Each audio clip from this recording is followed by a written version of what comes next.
You have been convinced your whole life that a mirror is just glass coated with silver. But this version crumbles into dust as soon as one compares the dates and the geography of production. How to explain the temperature and magnetic anomalies recorded by physicists in the 19th century near ancient mirrors? Why did these reports not enter scientific journals but remained in private diaries? And who gave the unspoken order to destroy old mirrors during revolutions and wars under the guise of fighting the bourgeoisie? We have been imposed the opinion that our ancestors were afraid of their own reflection. But the documents speak otherwise. They were afraid of who looked at them from the other side. The main question is what function this global network served before it was deliberately taken down. Imagine that you wake up in the middle of the night in a large Victorian mansion. The first thing you see in the moonlight is a heavy velvet cover draped over a huge mirror against the wall, as if someone is trying to hide something forbidden, something that should not reflect in the dark. This is not a village tale. This is a strict ritual of educated people of the 19th century. It was performed with religious precision in every home, from London townhouses to St. Petersburg estates. The 19th century is an era of paradoxes. Technological progress coexisted with ancient fears. Gas lamps lit the streets, but in homes, shadows and anxious premonitions reigned. Mentally enter a typical house of the mid-century. High ceilings with intricate moldings. Massive mirrors in gilded frames reaching 3 meters in height. Crystal chandeliers with hundreds of pendants. Mirrors were everywhere. Above fireplaces, in hallways, in bedrooms, in living rooms. They cost a fortune. One mirror could equal the annual income of a wealthy family. Their production required technologies that even today raise questions among specialists. But every evening at dusk, a strange ritual began. The homeowners, their servants, governesses, and children all participated in the ceremony of closing the mirrors. Heavy fabrics were thrown over the mirror surfaces with the same care as when shutters were closed over windows before a storm.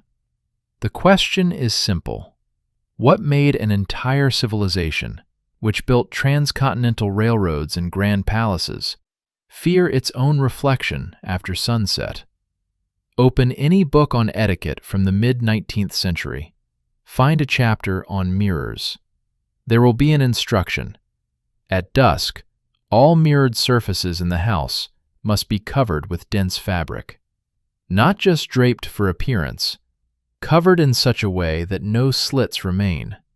Velvet, brocade, thick silk. And this was not done by dark peasants in cottages. This was done by engineers, doctors, university professors, industrialists. People who built locomotives and telegraph lines. Look further. This practice spread from America to Russia, from Scandinavia to the Mediterranean. The same rules in completely different cultures. No local superstition. It was a widespread tradition, carried out synchronously, as if everyone knew about the same danger. The most obvious explanation is church prescriptions, fear of unclean forces, superstitions about the souls of the deceased. It sounds logical, until you start digging deeper. In the archives of psychiatric hospitals in Paris, Vienna, and London, there are preserved medical histories of patients with the same symptoms. Doctors of that time referred to it as mirror madness. Here is a specific case. The year 1867, Edinburgh. The McGregor family, respected fabric merchants, moved into a new house on Princes Street. A majestic building of the Georgian era with huge windows and wall-to-wall mirrors in the main living room. In 2 weeks, what the local press later called the case of the cursed mirror began. The youngest daughter of the family, 12-year-old Margaret, refused to sleep in her room. She claimed that the mirror in her bedroom shows another house at night. Parents attributed it to a child's fantasy, but after a week, adults began to notice the strangeness. The father of the family, James McGregor, wrote in his diary, "He woke up in the middle of the night with the feeling that someone was watching. The mirror opposite the bed reflected not our bedroom, but some other room with different furniture, different walls. He saw it very clearly in the moonlight when he lit a candle. Everything returned to its place." The situation intensified. The maid fell into a hysteria upon seeing in the corridor mirror a woman in a white dress of an ancient cut. The woman looked at her and slowly raised her hand, as if trying to reach through the glass surface. The maid refused to return to that corridor, even during the day. The McGregors invited a priest, who performed the house blessing ceremony. This did not help. The mirrors continued to show what they were not supposed to show. Many will write in the comments now, mass hysteria, psychosis. Then answer one question: how to explain that similar cases have been recorded all over Europe and America with frightening regularity? People in different countries, who had never heard of each other, described identical symptoms. And here begins the truly strange part. This was not a local problem of one family or one city. People in psychiatric hospitals claimed the same thing. They saw not their reflection in mirrors at night, but something else. Some described figures in ancient clothing. Others described landscapes of non-existent cities. Others spoke of faces that looked out from the depths of the mirror with unbearable sadness or malice. But the most horrifying thing is that some of these patients displayed unusual knowledge. They could describe the architectural details of buildings that no longer existed. They spoke about events that had not been recorded in the chronicles. They conversed in dialects of long-dead languages. Now let's rewind and take a look at the mirrors themselves. Not at the stories surrounding them, but at the technology of production. The weight of a large mirror could reach 300 kilograms. To lift such a structure and secure it on the wall, special mechanisms were required. The mirror itself is not just glass. It is a complex, multi-layer object that had to be assembled with millimeter accuracy. Here's what is strange. How did the masters of that time create perfectly flat glass surfaces with an area of several square meters without modern equipment? Let's look at the process. First, it was necessary to blow or cast a glass sheet. At that time, the cylinder method was used. A huge glass cylinder was blown, then it was cut along and flattened on a hot table. The slightest unevenness in thickness, and the reflection is distorted. The smallest air bubble is a defect. Then the polishing process began. The surface needed to be polished to perfect smoothness. A deviation of more than a fraction of a millimeter per square meter meant the mirror was unsuitable.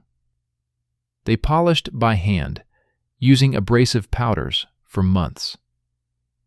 Imagine the labor required to create a mirror with an area of 5 square meters.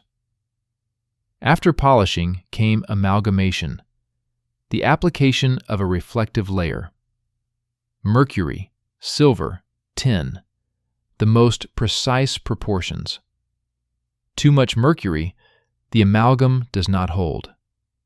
Too little, the reflection is murky. The process took place in enclosed spaces. The masters breathed in mercury vapors, and many did not live to see 40 years. And here is the key point.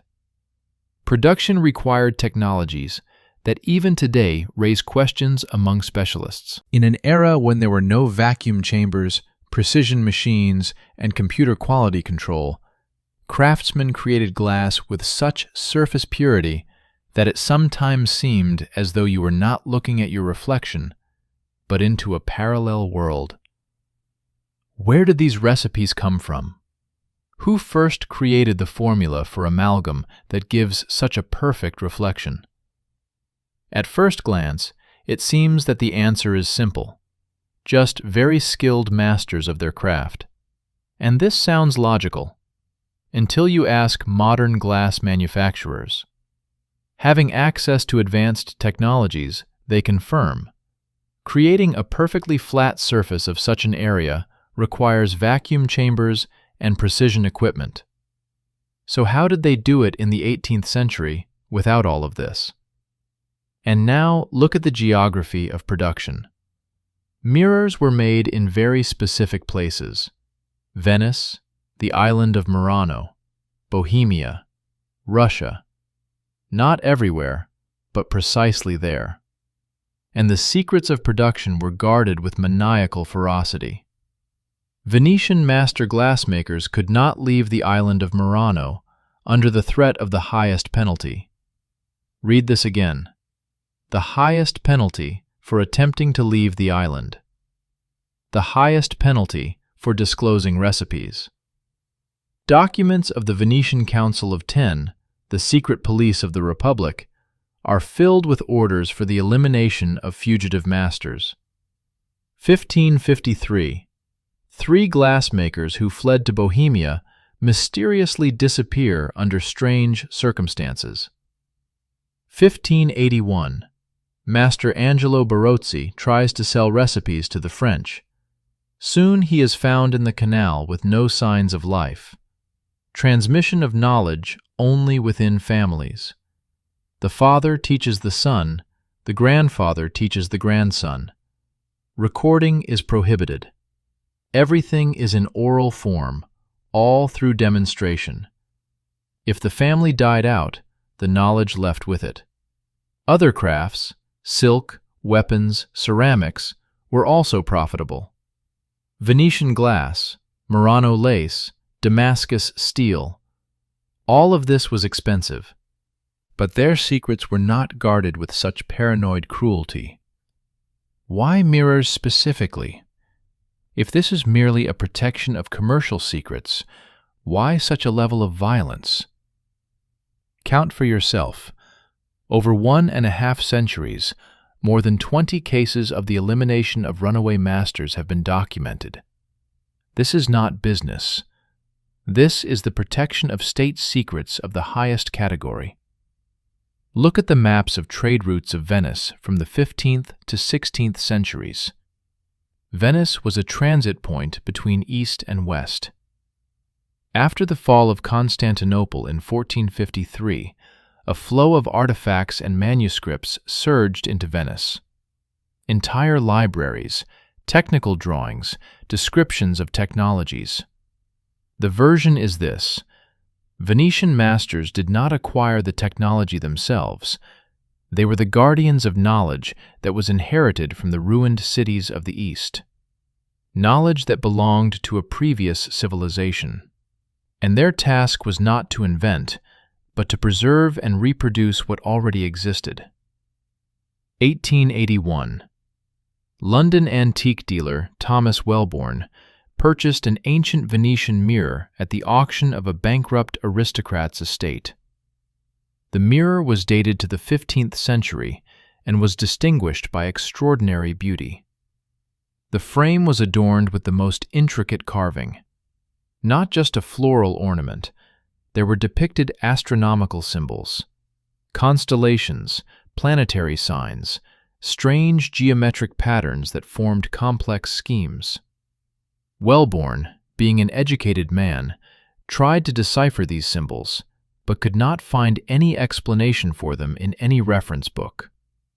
He hung a mirror in his study, a heavy frame made of black wood, covered with the patina of centuries. The mirror itself possessed an astonishing clarity of reflection. It seemed like one was looking not at the surface, but into the depth, into the space behind the glass. Wellborn soon began to notice oddities. According to his words recorded in letters to his antiquarian colleague Edward Holmes, the mirror displayed the room as it once was. He saw different furniture, heavy oak wardrobes instead of his bookshelves, other books on the shelves, tomes in leather bindings with Latin inscriptions. Even the fireplace looked different, more massive, adorned with carvings. At first, Wellborn attributed it to fatigue, to the play of light. But the visions recurred, always at the same time, between 11 in the evening and 2 in the morning, always in the moonlight. The most astonishing event began on the night of the 15th of October, 1882. Wellborn was working late, sorting through catalogs of ancient manuscripts. He glanced at the mirror and froze. A man was reflected in the mirror. A middle-aged man, thin, with an ascetic face, dressed in clothing from the 15th century. He was sitting at a writing desk, the very same massive oak table that Wellborn had seen in his visions. And he was writing something with a goose quill. Wellborn turned around. There was no one behind him. He looked in the mirror again. The man continued to write, not paying attention. Then, as if feeling the gaze, he lifted his head and looked directly at Wellborn. Their gazes met. The man in the mirror was not frightened, did not disappear. He slowly stood up and approached the mirror surface from his side.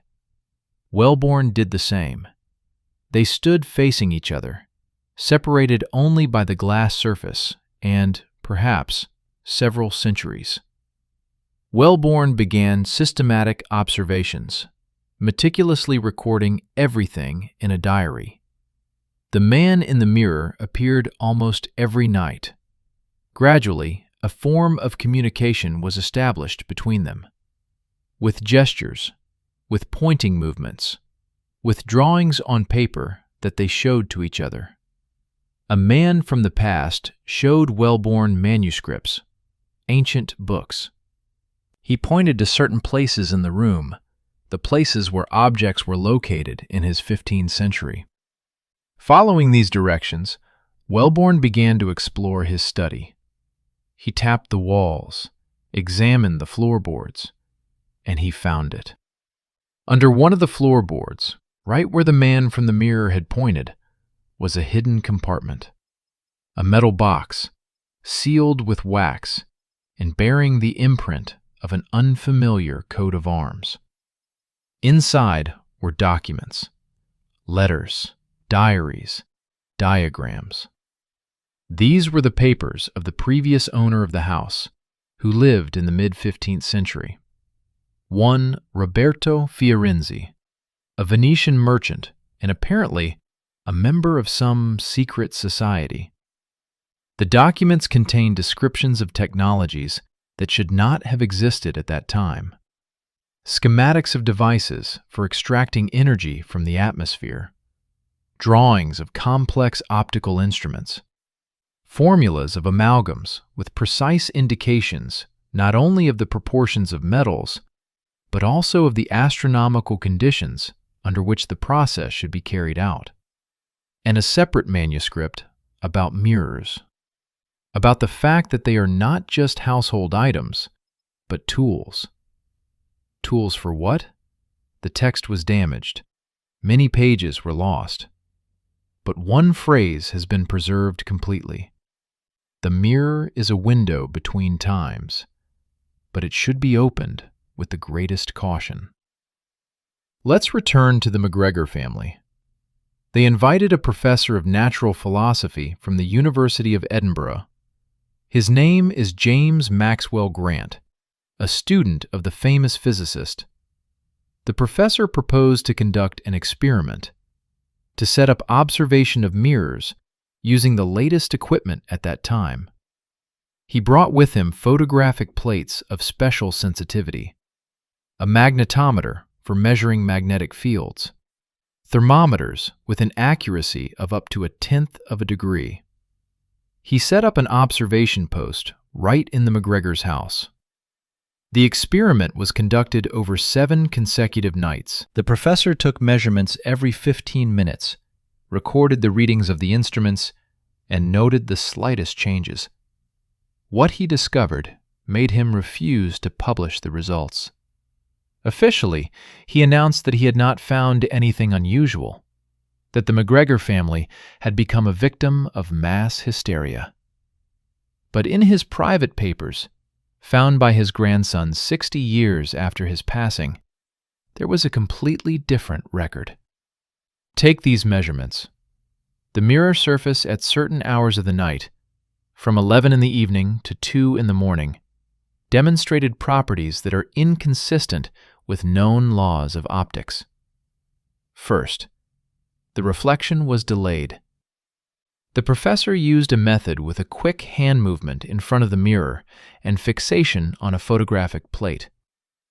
A normal reflection should be instantaneous, but measurements showed a delay of 3 to 7/100ths of a second, as if light traveled not 2 meters to the mirror and back, but a much greater distance.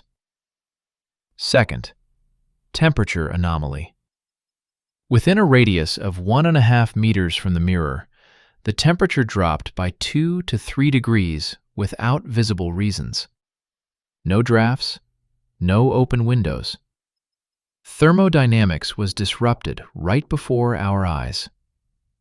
Third, and the most strange, the mirror emitted. In complete darkness, without any light sources, the mirror surface emitted a faint glow, invisible to the eye, but detectable by photographic plates with long exposure. The professor received 6 photographs, all showing a blurred white glow emanating from the mirror. Fourth, magnetic anomalies. The needle of the magnetometer, placed near the mirror, deviated without visible reasons, sometimes by 5 degrees, sometimes by 10 degrees. The fluctuations occurred in waves, with a periodicity of approximately every 3 minutes. The professor wrote in his diary, "The mirrored surface behaves as if it is not a passive reflector of light, but an active device of unknown principle of action." The results contradict everything we know about the properties of glass and metals. The publication of this data will destroy the foundations of physics. I cannot allow myself this. I advise the McGregor family to cover all mirrors and never open them. Professor of the University.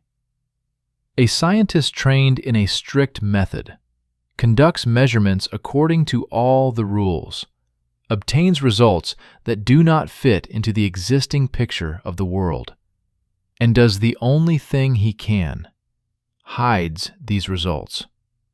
Why? Because to recognize them means to revise all of physics, to acknowledge that mirrors operate by laws that go beyond known science, that behind the glass surface lies something much more complex. And now look at the rules for placing mirrors that existed at that time. Never opposite the front door. Never 2 mirrors facing each other, creating an infinite corridor of reflections. It was said that such corridors open passages between worlds, that one can become lost in them with one's soul, that there are beings that wait for someone to carelessly look too deeply. Now many will say, just superstition. Then answer one question. Why are these rules identical in different cultures? And why did they appear before mirrors became a mass commodity? Compare these rules with the principles of placing radio antennas.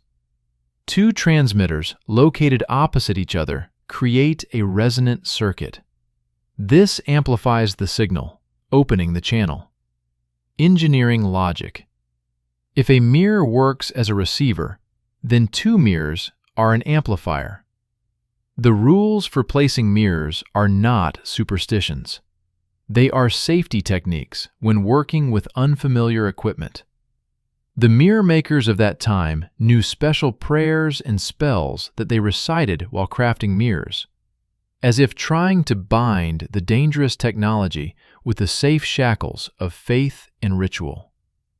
Some families kept mirrors that were passed down from generation to generation, but they kept them constantly covered. They were only unveiled on special occasions and only in daylight, as if they were not household items, but dangerous artifacts requiring special handling.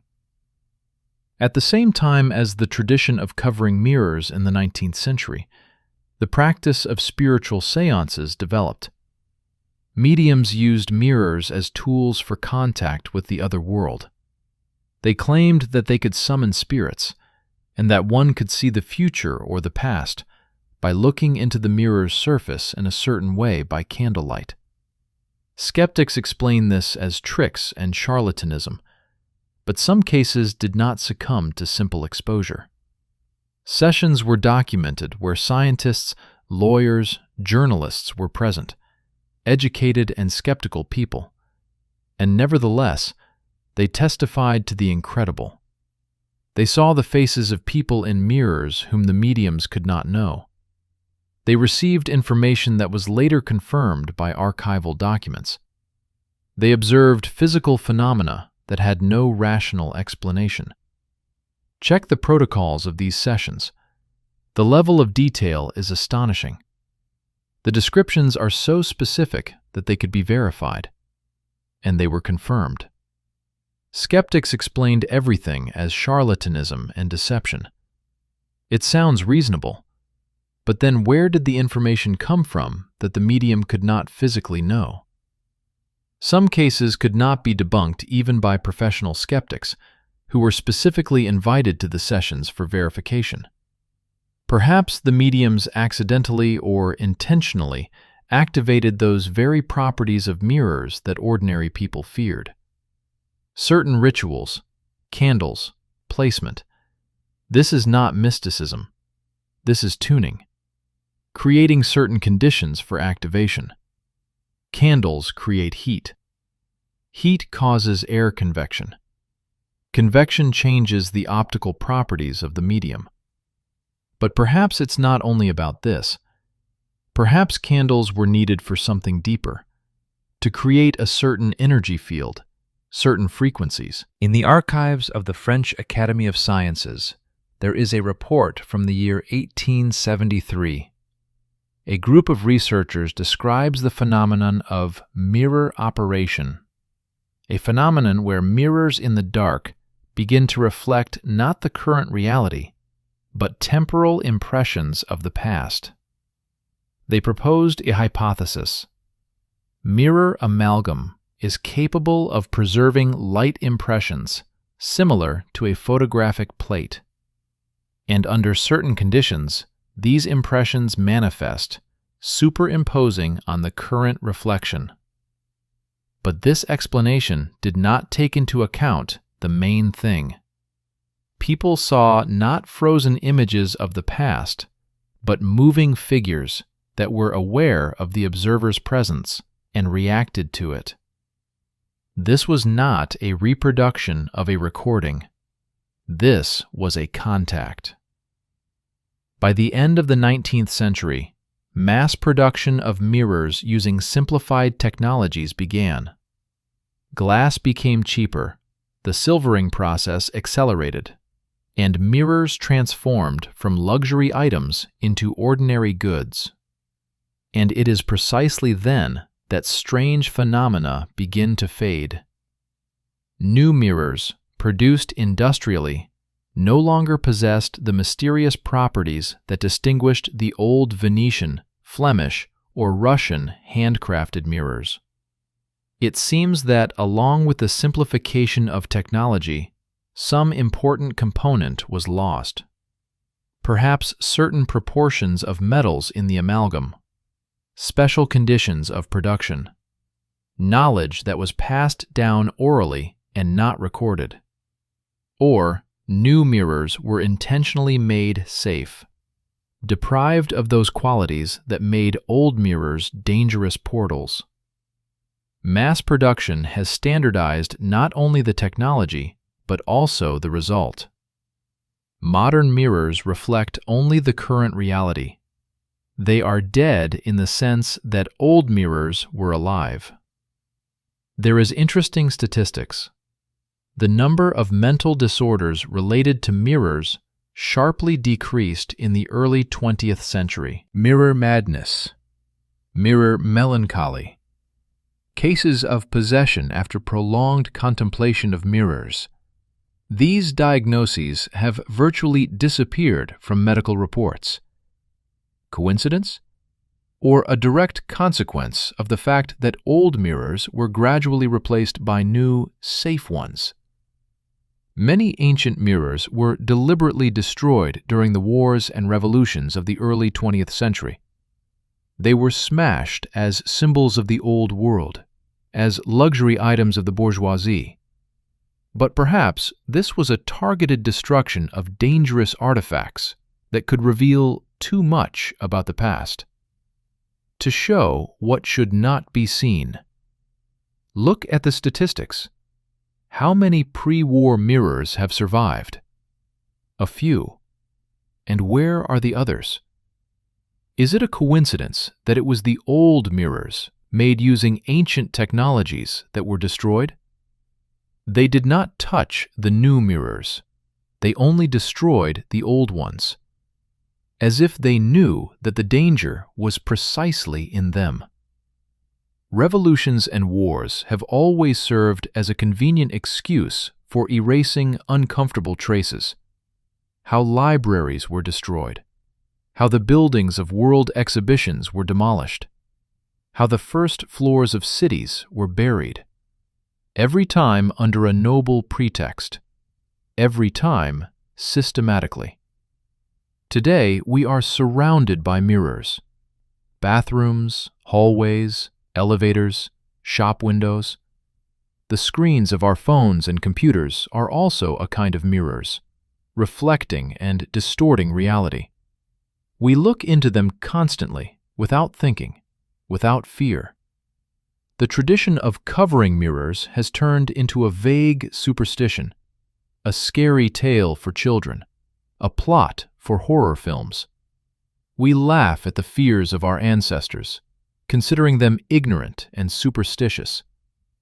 But sometimes, in the quiet moments late at night, when you are alone in a dark room and see your reflection in an unexpected place, this ancient feeling arises, a primal fear that comes from the depths of the ages, a reminder that mirrors are not just glass and metal.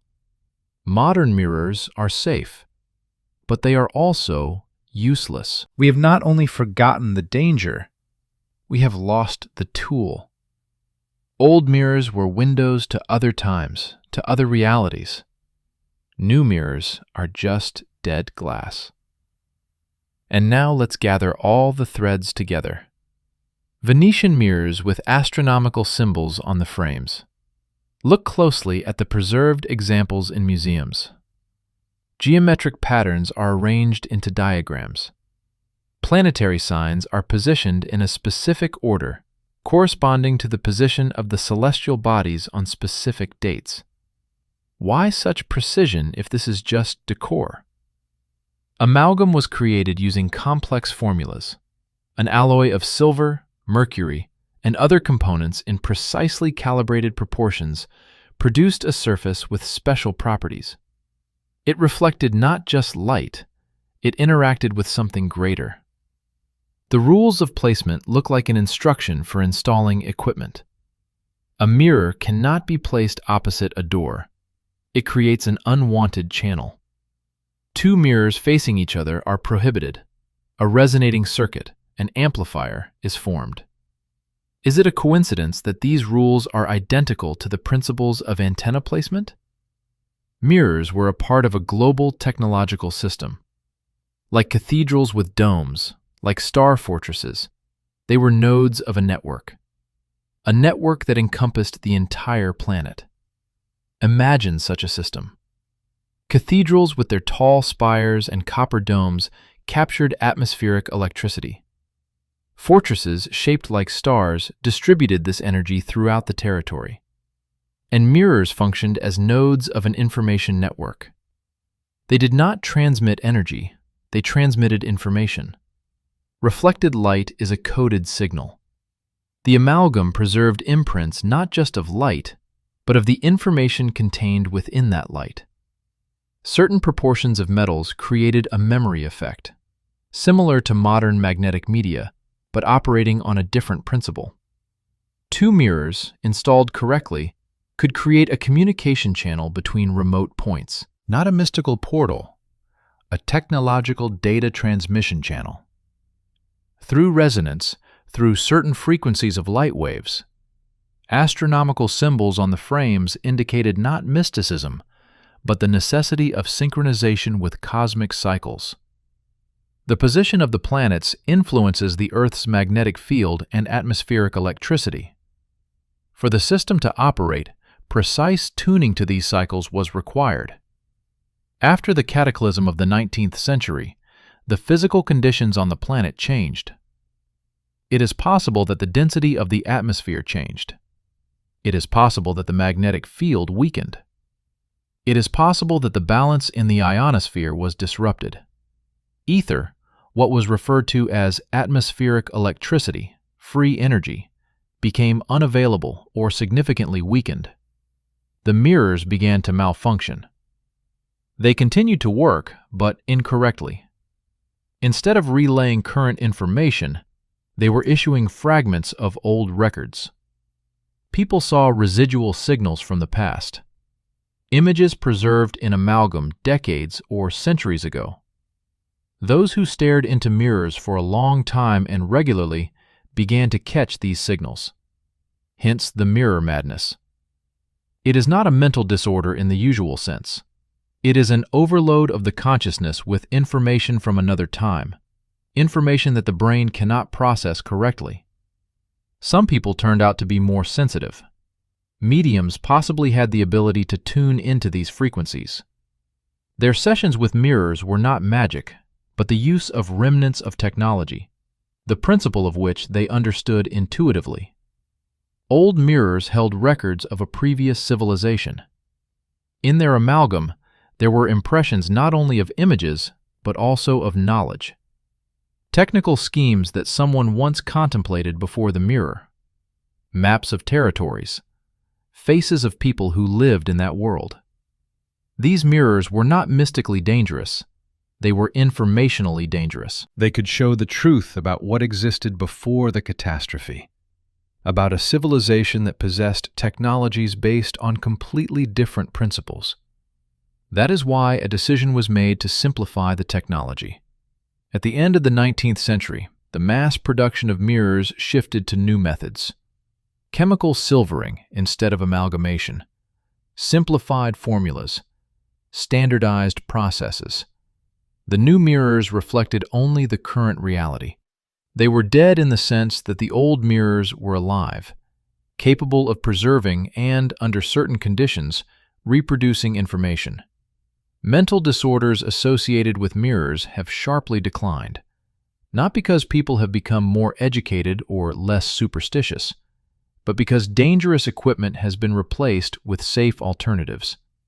Overlay the maps of old mirror manufactories with the maps of star fortresses. The matches are too precise to be a coincidence. Production concentrated in certain locations. Venice, Bohemia, Russia. Not where the resources were, but in places of ancient nodes. Correlate the dates. Manufactories opened precisely at the sites where for centuries prior the largest temple complexes and fortifications stood. Historians usually say that there were ideal conditions for production. Sand of the right quality, access to fuel. But then, why did production cease synchronously exactly when wars and revolutions began? Is it a coincidence that old technologies were forgotten simultaneously in all these places? Tartaria, or whatever else you call it, is a civilization that worked with a different physics. They used ether, atmospheric electricity, and resonances. Their technologies seemed like magic to those who came later. Cathedrals captured energy from the atmosphere. Fortresses distributed it across the territory, and mirrors transmitted information. After the fall of this civilization, equipment was left without instructions. 19th century people faced artifacts they did not understand, hence the fear. Hence the tradition of closing off. It was an attempt to protect themselves from something that operated by unknown rules.